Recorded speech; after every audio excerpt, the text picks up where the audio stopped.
Alrighty guys, it is Quaman here today, and I want to give you guys a discussion that came to mind when I was watching the most recent episode of Dragon Ball Super, in which Majin Buu was fighting against Basil.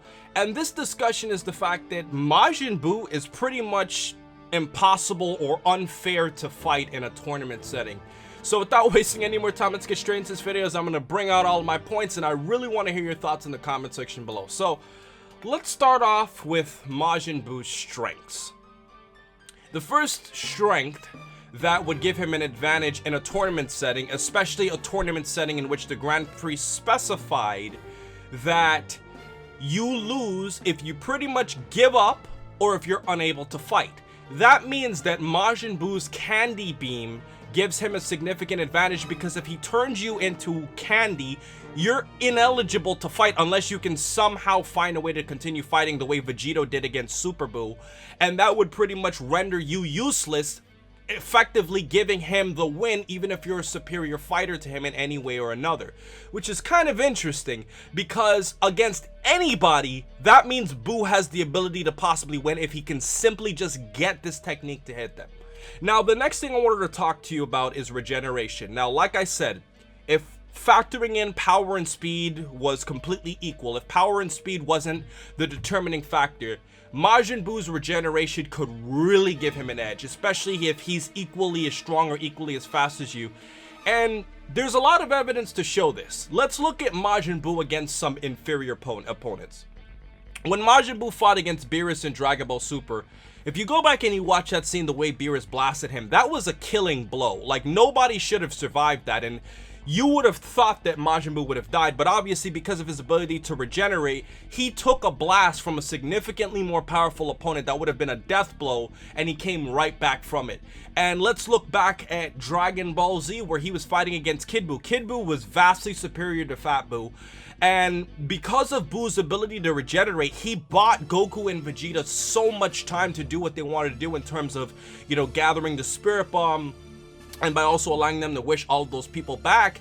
And Fat Buu at this point was weaker than Super Saiyan 3 Goku, so although Super Saiyan 3 Goku is stronger, Fat Buu's ability to just drag the fight out, being an inferior fighter, gave them what they needed to defeat Kid Buu ultimately, which tells you that you don't necessarily have to be stronger in order to win a fight. And the next thing I wanted to talk to you guys about is his ability to learn some techniques. Now, what is this here?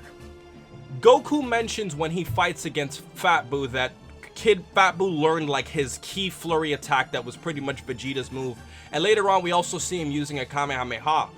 And the funny thing about this is that if Fat Buu is fighting against an opponent that is using a technique that can be beneficial, Fat Buu can learn, or Majin Buu, whatever Buu you want to call him, Buu can learn that technique and kind of use it against them in a fashion that can actually give him an advantage in a fight, what makes it really interesting.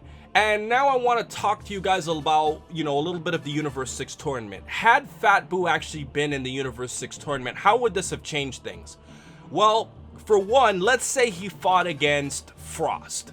With Frost's ability to pretty much inject people and poison them like he did against Goku and Piccolo, if that was Fat Buu, let's think about what would have happened. Because of his body, it can pretty much like secrete a defense mechanism to fight against that poison, or he could just simply rip off that part of his body and then he could just pretty much regenerate himself back. So that move would have been completely useless against him. And also, because of the way his body is, he probably would have lost a hit in a similar circumstance because of Hit's, you know, Toki Tobashi technique. That's obviously a different one. And Kaba would be strictly about power or whatnot.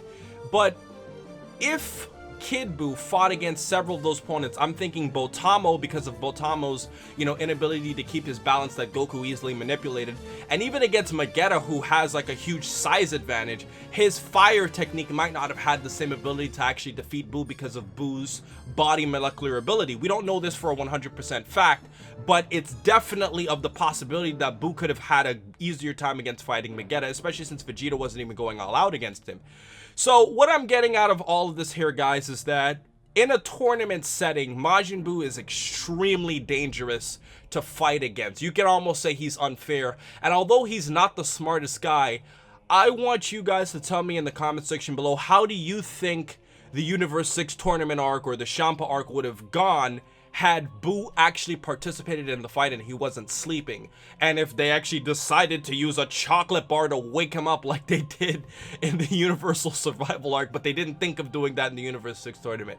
Curious to hear your thoughts in the comment section below, and stay tuned for a what if coming up on Valentine's Day. This is going to be a very interesting topic. It's not going to be your normal what if. This is going to be a very psychological video. I put a lot of time and I got a lot of outside help to do this video. So with everything else said, guys, please remember to rate, comment, and subscribe. And remember, as I always say, to have a great day, guys. And even if you blow yourself up, Buu can come right back.